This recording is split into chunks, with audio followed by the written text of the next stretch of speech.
Actions speak louder than words goes the same. Jim Ullman has shown in multiple studies that we spontaneously infer others' personality traits from their behaviors and their speech.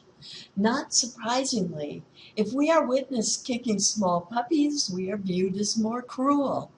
If seen giving $1 to a beggar, more compassionate. Now, this tendency to spontaneously infer traits happens automatically, and even when we simply hear others describe their behaviors. Thus, when people describe their acts of violence, they are viewed as more aggressive. When they describe their charitable contributions, they are viewed as more generous. This inferring of traits from one's speech and behavior is called spontaneous trait inference, and seems quite reasonable, right? It is functional and increases the accuracy of impressions we form of others. But the same functional trait inferring tendency also causes us to err at times. So don't get spontaneous trait inference confused with spontaneous trait transference. Consider this second phenomenon. Spontaneous trait transference was documented by Don Carlston and his colleagues, including myself. When we hear a speaker describe another person's speech or behavior, we tend to also attribute the inferred traits to the speaker. Doesn't make sense, right? They're not talking about their own behavior, they're talking about another's. But as the result of simply being in the same context as the speech, the speaker also becomes associated with the traits he or she describes in others. Spontaneous trait transference. Sounds very Star Trek-y, right? Like you're transferring traits. All right. So when you gossip, you become associated with the very traits you describe in others. If you gossip about another's tax evasion, you are seen as more dishonest. If you gossip about another's infidelity, you are seen as less faithful. This is also true for positive traits, by the way. So with that said, I would like to mention that Don Carlston is one of the most gifted, intelligent, and creative social psychologists with which I have ever had the pleasure of working. Okay, finally, nonverbal behavior is a powerful cue in person impression. Paul Ekman is the most prominent researcher in the study of facial expressions. He and many others have shown that there are at least 6 primary emotions which people display similarly and read fairly accurately across the globe. Let's identify the 6. Okay, so you can think of these faces as 1, 2, 3, 4, 5, and 6. Which is displaying anger and which sadness? Sadness, in other words, looks like it's crying.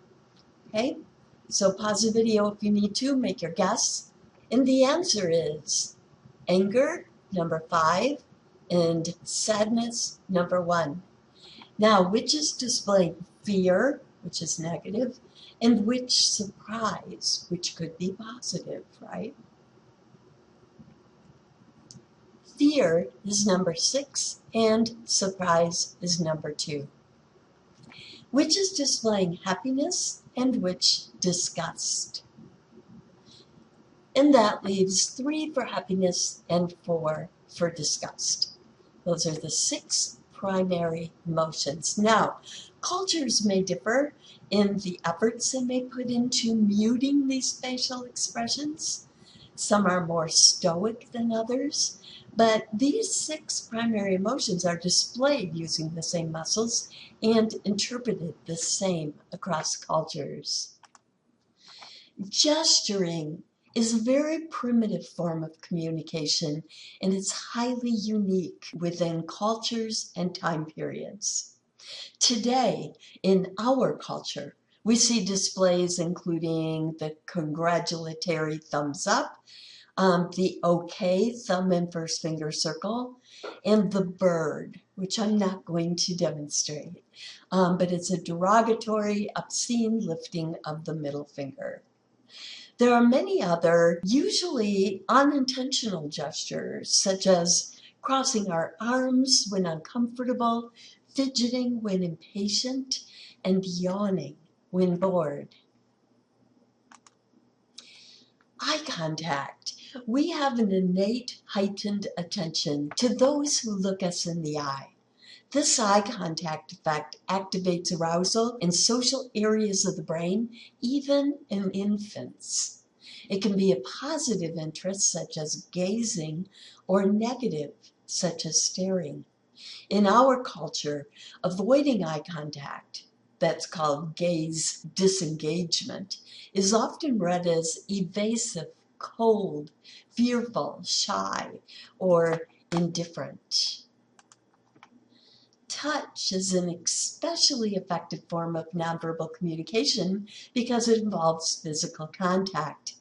From the congratulatory high five, the fist bump, a joking elbow in the ribs, a lingering love embrace, or a painfully strong handshake, much communication is achieved through touch. Like eye contact, touch can be positive, like lovers crossing hands across a table or hugging a grieving friend. Or it can be negative, such as groping or grabbing.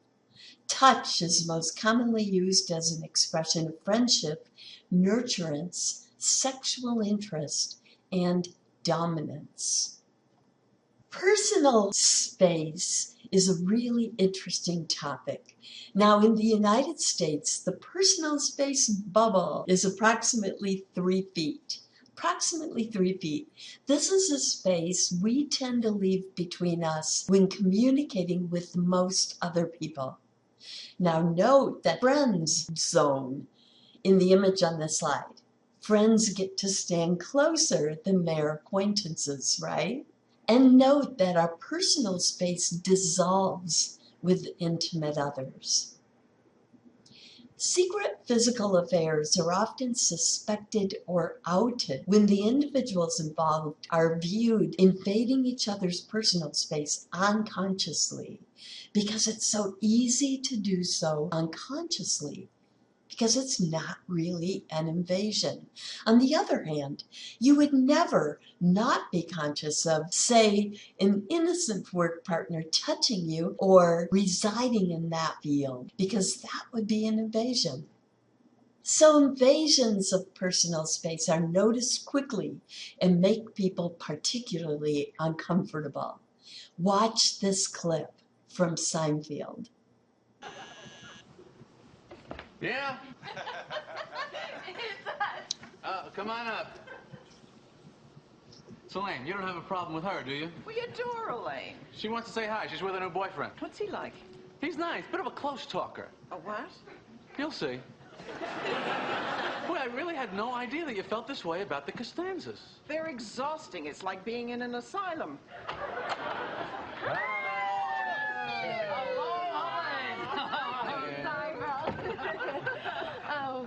This is Erin. Hello, Aaron. Hello, Aaron. So how long are you folks in town? Oh. 3 more days, and then we're off to Paris.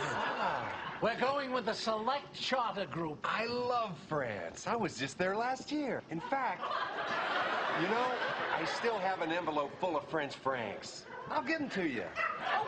Well, we can't take money. Oh, no, it's a gift from us. Oh, that is so nice, Erin. Isn't he nice? So listen, has Jerry been showing you a good time? No, I haven't. You know, I have a friend who works at the Metropolitan Museum of Art. How'd you like a behind-the-scenes tour? Really? You could do that? Easily. It wouldn't be any trouble? Of course not. When could we go? How about right now? I'm ready. Are you sure? Yes. Okay, let me get my coat.